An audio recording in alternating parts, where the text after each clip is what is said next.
সবই মিথ্যা। এক গুরুদেবের কাছে এক শিষ্য সবজি খেতে কিছুদিন শিষ্য আর যাচ্ছে না গুরুদেবের কাছে। সবদিন যে গুরুদেবের কাছে যায়, সবদিন বাড়ি থেকে যায়, এমন সময় আসছে কিছুদিন গুরুদেবের কাছে আর যাচ্ছে না। তখন গুরুদেব শিষ্যকে বলছে, তুই আসিস না কেন? রেগুলার আসা লোক, সবদিন আসা লোক, তুই আসলি না কেন? বলছে, গুরুদেব আমাকে দেখতে এসেছে, মানে বিয়ের জন্য দেখতে এসেছে, বিয়ে আমাকে দেখতে এসেছে। গুরুদেব বলছে, ভালো কথা, তুই আমার থেকেও গেছিস, বিয়ের জন্য দেখতে এসে মানে তুই আমার থেকেও চলে গেছিস। আবার কিছুদিন পরে আবার 2-4 দিন যায় না। গুরুদেব বলছে, আবার কি হলো? 2-4 দিন আসবে না। বলছে, গুরুদেব আমার বিবাহ হয়ে গেছে। বলছে, তুই তোর বাবা মা থেকেও গেছিস বিবাহের পরে। প্রথম তোকে দেখতে আসছে আমার থেকে গেছিস, তোর যখন বিবাহ হয়ে গেছে তোর বাবা মা থেকেও গেছিস। আবার কিছুদিন পরে আবার অমনি হলো। বলছে, কি হলো? গুরুদেব ছেলে হয়ে গেছে। তা বলছে, তুই তোর নিজের থেকেও গেছিস। গুরুদেব বলছে, গুরুদেব সংসারে এত প্রেম, এত ভালোবাসা, সবাই আমাকে এত ভালোবাসে, সংসার কত সুন্দর, কত মধুর, আর আপনি কি বলেন যে প্রথম দিন বললেন যে আপনার থেকে গেছি, দ্বিতীয় দিন বললেন যে আমি আমার বাবা মার থেকে গেছি, তৃতীয় দিন বললে আমার নিজের থেকে নিতে গেছি। মানে কি? সংসারে এত প্রেম, আপনি তো বিবাহ করেন, আপনি প্রেম কি বোঝেন?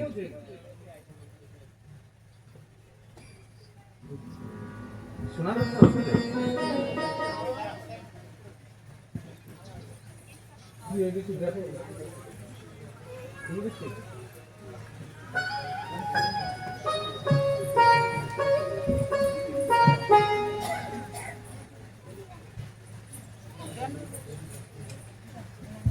এত মধুর, এত সুন্দর সংসার, আপনি বিবাহ করেন, আপনি কিভাবে জানবেন সংসারের যে মজা, সংসারের যে আনন্দ, সংসারের যে খুশি?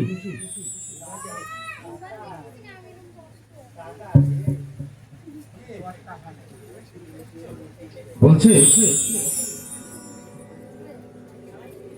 সংসারে এত সত্যি, সংসার এত খুশি, এত আনন্দ, এত ভালো। তো বলছে, হ্যাঁ গুরুদেব ভালো। তবে ঠিক আছে, সংসার যদি এত ভালো হয় তবে একটা পরীক্ষা করা, সংসারকে একটা আমরা পরীক্ষা করি। বলছে, কি পরীক্ষা? বলছে, আমি তোমাকে যে বিদ্যা শিখাইছিলাম, যে কি বিদ্যা, যে তুমি মরার ভান করে পড়ে থাকতে পারো, মানে শ্বাস প্রশ্বাসকে কুম্ভক করে রাখতে পারো। তোমাকে যে বিদ্যা আমি শিখাইছি, সেই বিদ্যাটা তুমি আজ ঘরে যাওয়ার পরে ওই বিদ্যাটা প্রয়োগ করবে। তুমি রাত্রে ঘুমানোর পরে সকালে আর উঠবে না, মানে ওই বিদ্যা তুমি প্রয়োগ করবে, তুমি জীবিত থাকবে, কিন্তু কুম্ভক করে, কুম্ভক মানে শ্বাস প্রশ্বাসকে এক জায়গা করে মরার ভান করবে। দেখবো সংসার কত সুন্দর। যখন এই কথা বলছে, ঠিক আছে গুরুদেব, দেখি আপনার কথা আমি আজ ঘরে গিয়ে তাই করব। ঘরে এসে গুরুদেব যে মন্ত্র শিখিয়েছিল সেই মন্ত্র অনুসারে সকালবেলা সবাই উঠে যাচ্ছে, ওই লোকটা ওঠে না, ঘুমের থেকে আর উঠছে না। এখন ঘরে স্ত্রী দেখছে যে এ লোক এত বেলা হয়ে যাচ্ছে, উঠছে না কেন? তখন স্ত্রীদের যখন ডাকে, দেখে আর ওঠার মতন ক্ষমতা নাই, না মানে মৃত্যু হয়ে গেছে, তার মরণ হয়ে গেছে। কারণ ওই কান্নাকাটি আরম্ভ হয়ে গেছে যে আমার স্বামী মারা গেছে, সবাই পাড়া পোষে আসছে, ঘরের যে মাতা পিতা ছিল সবাই তাকে দেখতে আসছে। বাবা বলছে, বৃদ্ধ বাবা বলছে, হে প্রভু, হে ঈশ্বর, তুমি এত নিষ্ঠুর, আমি তো বৃদ্ধ হয়ে গেছি, আমি তো আজ বাদে কাল মরে যাবো, আমাকে রেখে আমার এই যুবক ছেলেকে তুমি কেন নিয়ে গেলে? এত নিষ্ঠুর কি তুমি? আমাকে ওর বদলে যদি আমাকে নিতে তবে ভালো হতো।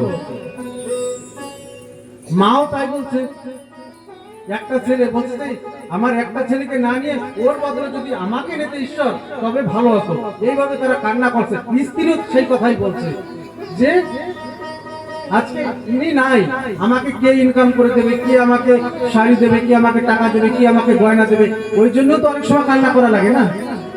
মরে গেছে সেজন্য কান্না না, অনেক সময় ওইভাবেও কান্না করে যে কি আমাকে শাড়ি দেবে, কি আমাকে গয়না দেবে, কি আমাকে খেতে দেবে, কি দেবে, ওই ভাবনায় অনেক সময় কান্না করে। এইভাবে কান্না করছে, বাবা কান্না করছে, মা কান্না করছে, বাবা বলছে আমাকে নিলে ভালো হতো, মা বলছে আমাকে নিলে ভালো হতো, এর বদলে তখন বলছে একটা ছেলে তো কি করা যাবে, তো ওনার গুরুদেবের কাছে যাও, কোনো কায়দায় এটাকে বাঁচানো যায় কিনা। আর ভগবানের কথা আমাদের কখন মনে পড়ে? যখন বেকায়দায় করি, বিপদে পড়ি, তখনই আমাদের ভগবানের কথা মনে পড়ে। যত সময় পর্যন্ত আমরা বলে না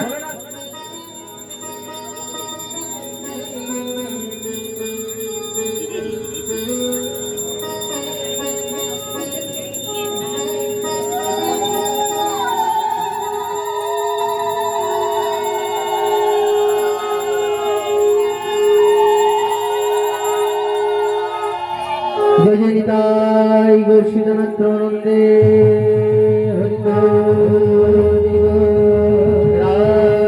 কৃষ্ণ প্রেমানন্দে সর্বসাধ গুরু বৈষ্ণব বিষয় প্রেমানন্দে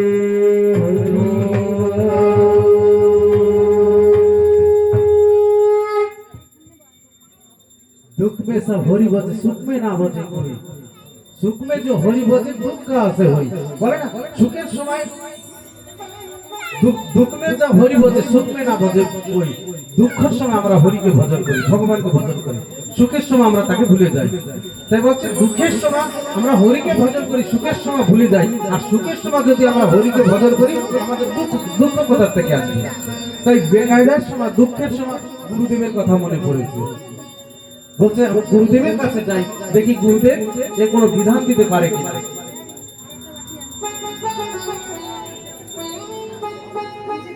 গুরুদেবের কাছে গিয়ে বলছে গুরুদেব আপনার শিষ্য তো মারা গেছে, কোন একটা বিধিবিধান কোনো আছে নাকি, তাকে জীবিত করা যায় নাকি? সেই জন্য গুরুদেবের কাছে গিয়েছে। গুরুদেব বলছে ঠিক আছে, আমি ওর কাছে যখন যাবো আমি গিয়ে দেখবো তাকে কিছু করা যায় নাকি। গুরুদেব কি করলেন, ভাই এসলেন, এসে একটু দেখে বললো ঠিক আছে, এক ঘটি এক ঘটি দুধ চাই, যে এক ঘটি দুধ দাও, আমি একটু মন্ত্র তন্ত্র করে দেখি একে বাঁচানো যায় নাকি। এক ঘটি দুধ দেবে, হয়েছে মা, আরো করবেন, অল্প বসে বসেন।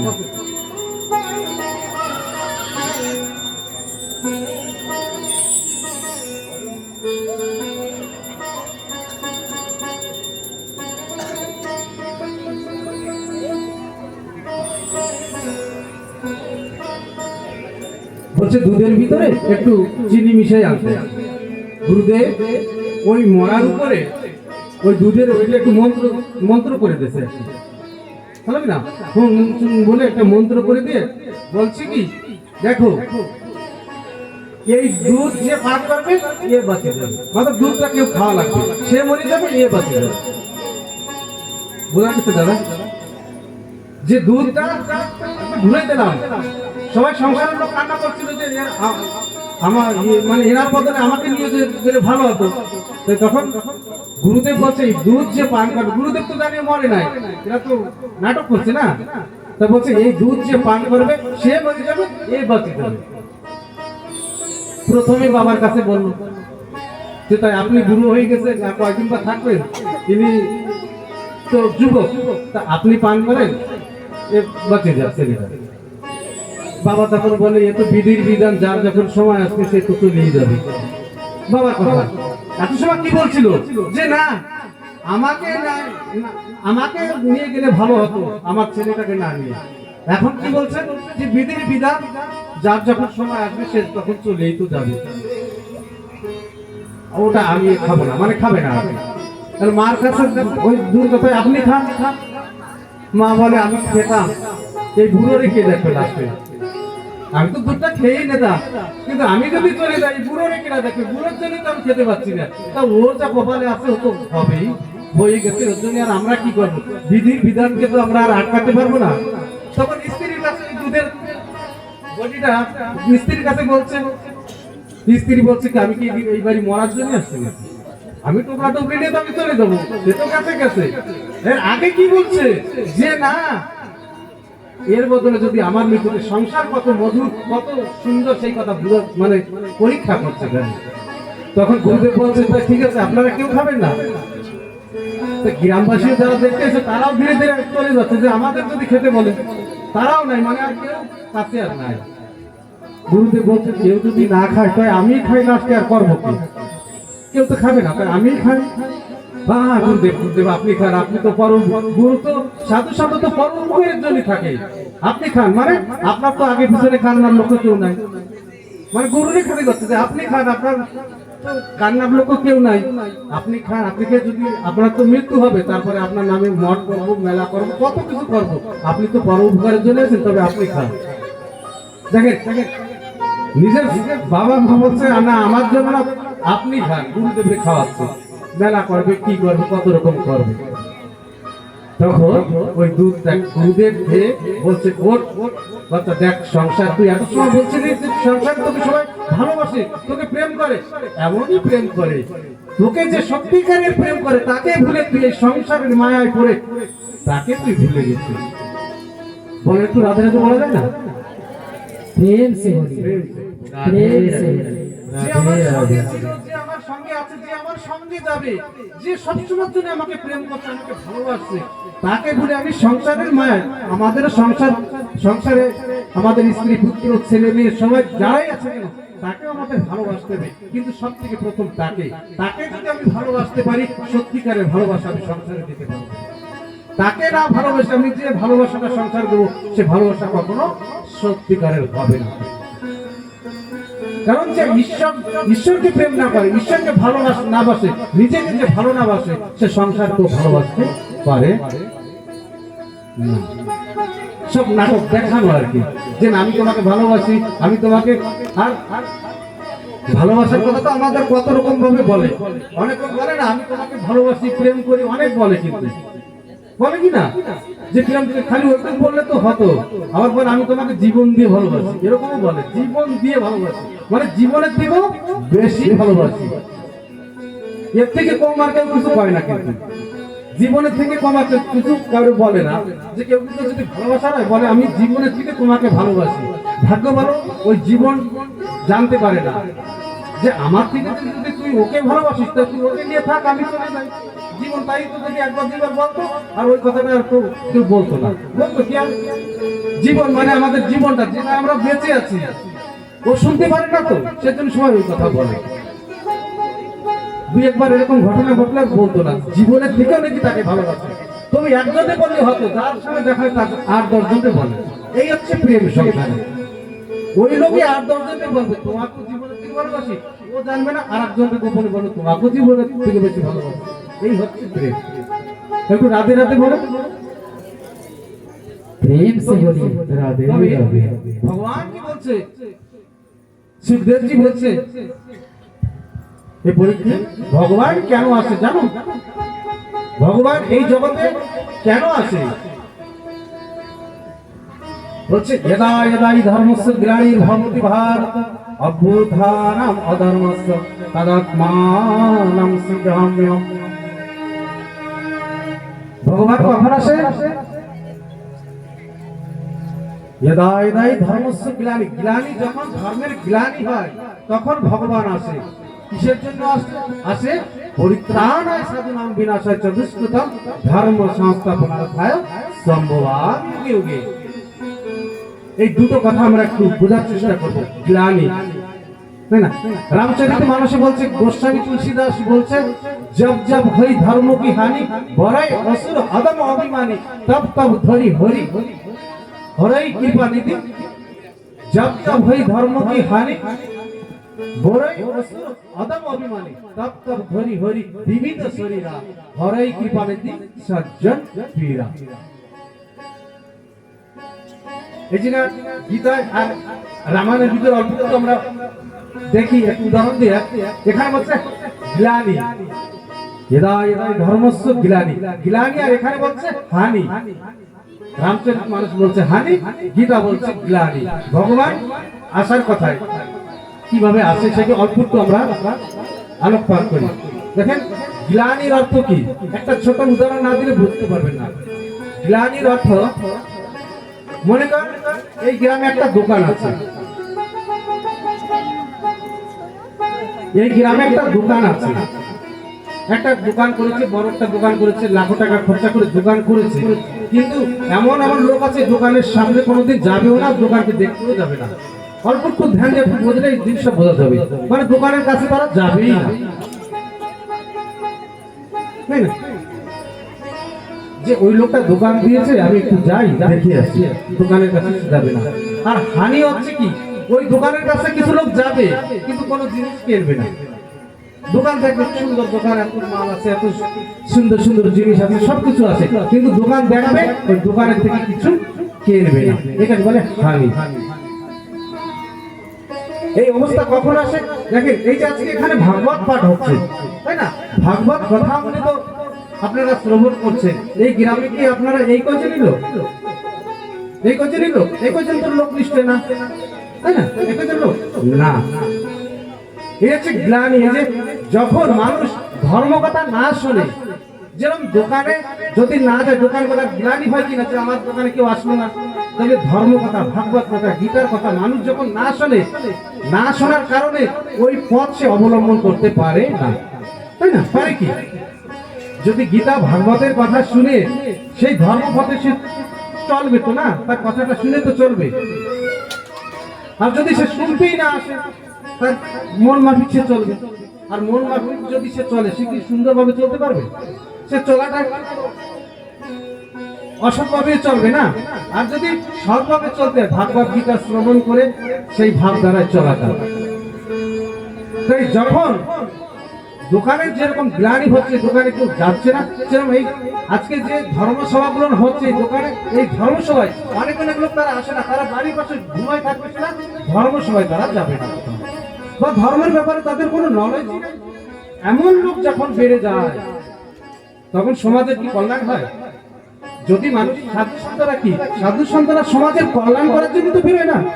আপনারা শ্রবণ করবেন, এর থেকে আপনাদের জ্ঞান হবে, সেই জ্ঞানটা নিয়ে আপনারা সমাজকে আরো জ্ঞান দান করবেন, এক প্রদীপ থেকে আরেকটা প্রদীপ জ্বলবে, তাই না? আর যদি এই ভাবটা না আসে, সে যদি বাড়ি মনমুখী ভাবে চলে, জ্ঞান মাফিক সে চলবে, চলাতে তার কি হবে? সে সমাজের জন্য কিন্তু অত উপকারিতা কিছু করতে পারবে না। प्रेम से बोलिए राधे राधे, प्रेम से बोलिए राधे राधे। রাধে রাধে বলাই লাগে, বোঝা গেছে কথাটা?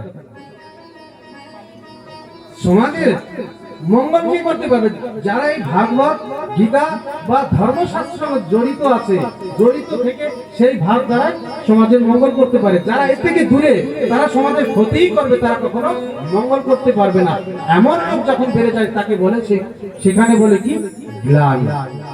তখন ভগবানকে আসতে হয় এই গ্লানিকে দূর করার জন্য, যে এদের আবার, কারণ যখন পরিত্রাণায় সাধু নাম বলছে, সাধু আমরা সবাই সাধু।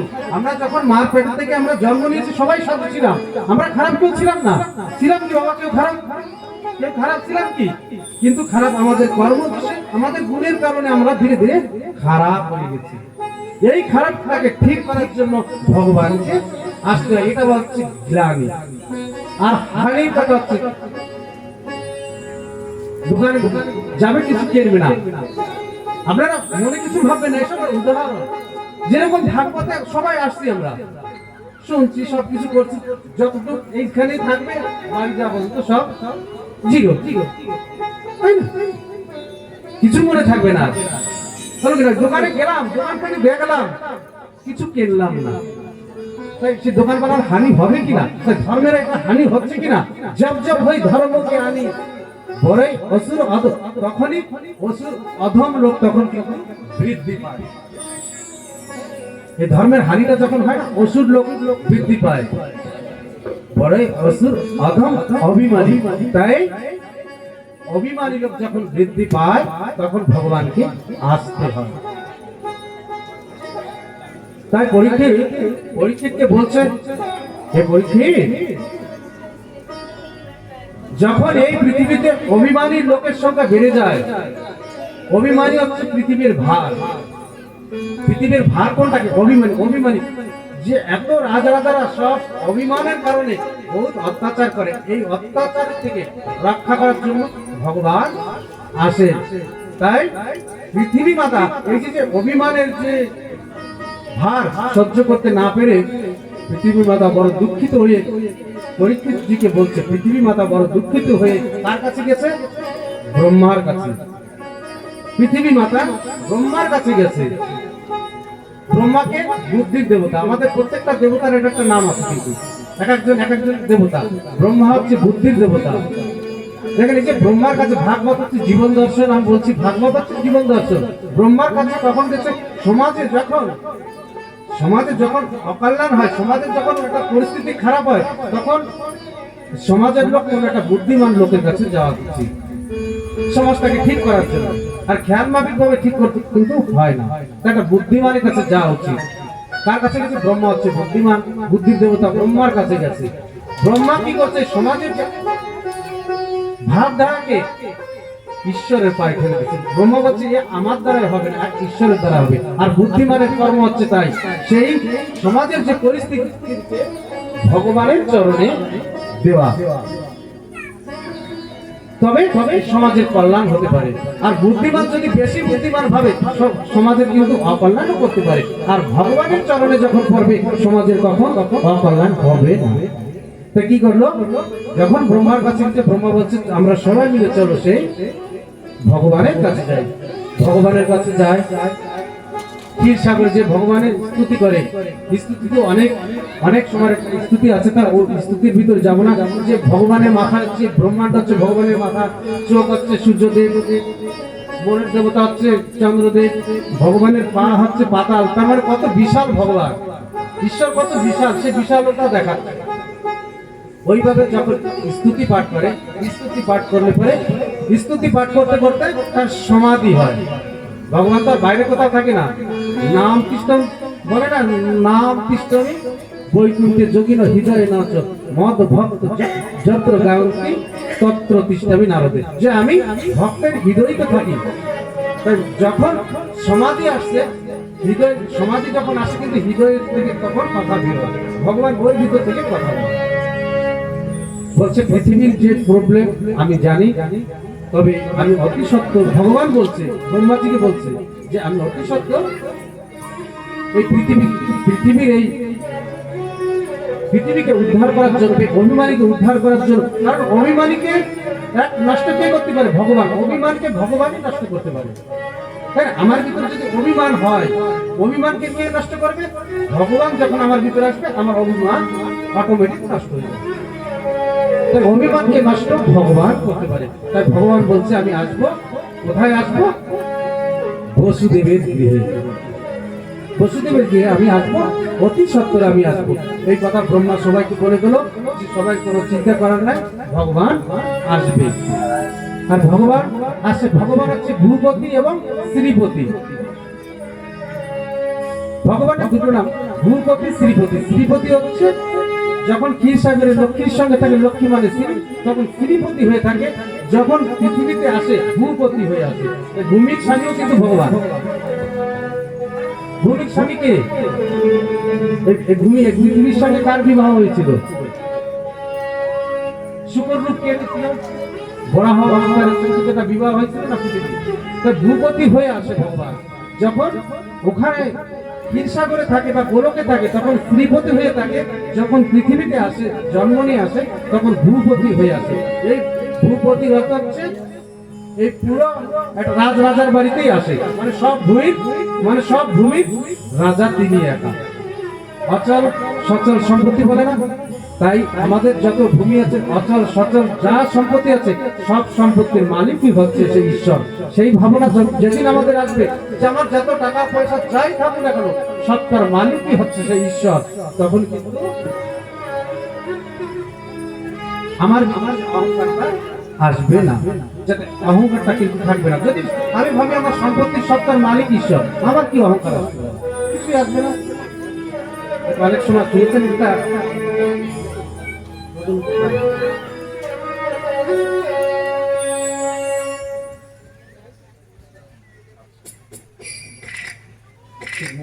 তাই